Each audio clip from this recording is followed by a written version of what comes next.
Hi, it's MC of Healthy by George. I'm here every Thursday and Sunday to talk about health and wellness. And on Sundays, I talk about my weight loss journey. On Thursdays, I talk about things I'm learning about health and wellness. So today we're going to talk about sugar alcohols. I really hadn't understood what these were, so I can't wait to share this with you. Welcome to Healthy by George. I want you to know that this is for informational purposes only, and it should not be considered as medical advice, nor does it have anything related to my employer. So it's always best for you to check with your own medical provider before you do anything that I recommend or for any medical treatments. So please join me, hit that subscribe button, and turn on notifications so you never miss an episode. So, sugar alcohols, what are they? I just kept seeing in the ingredients, as you look more and more closely at ingredients of foods, these things about there'd be sugar and then sugar alcohols. And I was like, what is that? So sugar alcohols are a type of carbohydrate, and they're called polyols, which there's some type of a sugar substitute that are put in food. Some of them are based on fruits and vegetables that are already occurring naturally, but some of them are being manufactured. And there's quite a number of names that these sugar alcohols go by. And the benefit to them is that they give us a sweet taste. They don't spike our glucose. There's 0 to no calories sometimes. They help us with our dental benefits. Apparently, they don't cause cavities. And there's the side effects that too come if you consume too much of something that has sugar alcohols. It can make you have a very bad upset stomach or diarrhea and some other kind of stomach issues. So what are we talking about when we talk about sugar alcohols? We're talking about erythritol, which is calorie-free, very keto-friendly, so a lot of keto products have it. Xylitol, it's as sweet as sugar, and it's found in gums and candies and other kinds of products that are for oral care, apparently like mouthwash and things like that, and sometimes some toothpaste. Sorbitol, it's not as sweet, but it's found in sugar-free gums and toothpaste. There's also mannitol, which is found in candies and medications. There's also maltitol. Now, maltitol I've seen a lot in, and it provides a sweetness that's like sugar, and it used to be in sugar-free chocolates, and it's used in sugar-free chocolates and baked goods. There's also isomalt, which is in sugar-free hard candies, and there is lactol that's common in sugar-free baked goods and chocolate as well. So these are the things that are commonly used that are sugar alcohols. And I was really fascinated by this because often things will say sugar-free or they will be present, but you're not quite sure what kind of an ingredient it is. And so I really dug deep into this.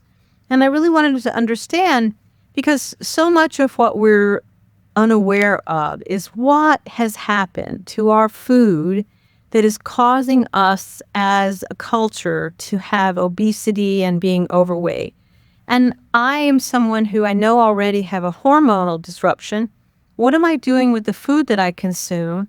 And how does that contribute to my current problem? Maybe this is the thing. If I eat things that are sugar-free or sugar-like, does this really help me in the long run? I don't know. I'm still curious about this. And so I wanted to understand more about what a sugar alcohol was. And apparently the pros is that it is lower in calorie than regular sugar, and it doesn't spike your blood sugar unless it's, I think, maltitol. I think maltitol has a tendency to spike your blood sugar. And it can be very beneficial just in general as something to add to products that are like candies or things that you put in your mouth where it creates a potential for you to have tooth decay. The difficulties is that it causes these gastrointestinal problems. And these digestive issues are not small. They are because sugar alcohols are not fully digested by our gut. They basically bypass the small intestine, and they can typically cause this fermentation with gut bacteria so you can have gas You can have bloating, you can have some diarrhea. So, those aren't great. And so the most problematic of these sugar alcohols are sorbitol, mannitol, and maltitol. And they're the most likely ingredients that cause you digestion issues. And apparently, erythritol doesn't cause as much digestive problems. Petey, he wants to be on camera, I swear. No, now. He's bumping the camera, see. The other issue is that when you consume these products that have sugar alcohols and you consume too much or a large amount because you're unaware, you can have something that's like a laxative effect and suddenly find yourself running to the bathroom. And that's not really a positive thing. And so you have to know what has sugar alcohols in it or not. Now, the other thing is that it is great that blood sugar is not impacted by sugar alcohols, which I think is great. But some of these do raise your blood sugar, which I think is the maltitol. And that can be a concern. And so looking at the ingredients, maybe there's a sugar alcohol that wouldn't be so problematic, but maybe maltitol is there. Often these sugar alcohols are all added into a big old list. And sometimes I think it's the sugar alcohols, too, that have some kind of a peculiar taste in these products. And to me, I'm sensitive to that. It can have this kind of aftertaste. It can have a cool kind of sensation on your tongue. But that's often when it is in a high concentration. So if you do have a sensitivity to sugar alcohols, you should take a look and see how much is in the product. You can also be allergic. It can cause you some digestion upset that you aren't aware of. So the key is when we are thinking about these sugar substitutes is be moderate, I think, in everything. Avoid consuming a lot of something that has sugar alcohol in one sitting. Maybe have a few of something or a bite of something, or if it just has 5 grams of sugar alcohol, that can be something you consume the entire thing. Pick and choose the things that you find or learn what doesn't give you the stomach problems. Maybe you need to only focus on using erythritols when you look at sugar type or low sugar or sugar-free products. Maybe you have to look for those. I know I look for erythritol and allulose. I'm not really friendly about stevia or any of those types of things. I don't know. Stevia is not really a sugar alcohol. I don't know. For some reason, I can't tolerate that sweetener. And then there's other things where there's a combination of products that you find that they don't agree with you. To me, the fewer the products in a product, the fewer the items on the back of the product, the better I like it. But I do like to know what is in something and what does it do to my gut. Because really the gut-brain connection is tremendous.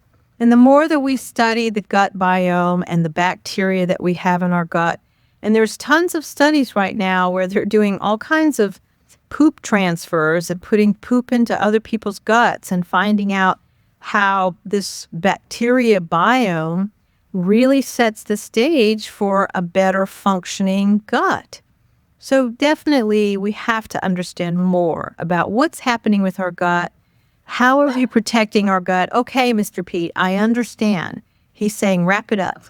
So when you're thinking about eating things that are sugar-free or low in sugar, take a look at the ingredients. See if there is a sugar alcohol in there. Be aware of what you're eating, because that's in the end going to be what gives you the power over what it is that you're consuming and your health. Be well, my friends. We have this one precious life. Let's live it to the fullest. Okay, Mr. Pete, he says, end it now. Bye-bye. So thank you so much for joining me at Healthy by George. I hope you found the information inspiring and that it encourages you on your wellness journey.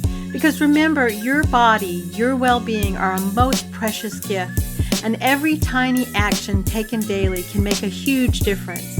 I hope the information here is educational purposes and is not meant to replace your medical care. See your doctor and talk about what works for you.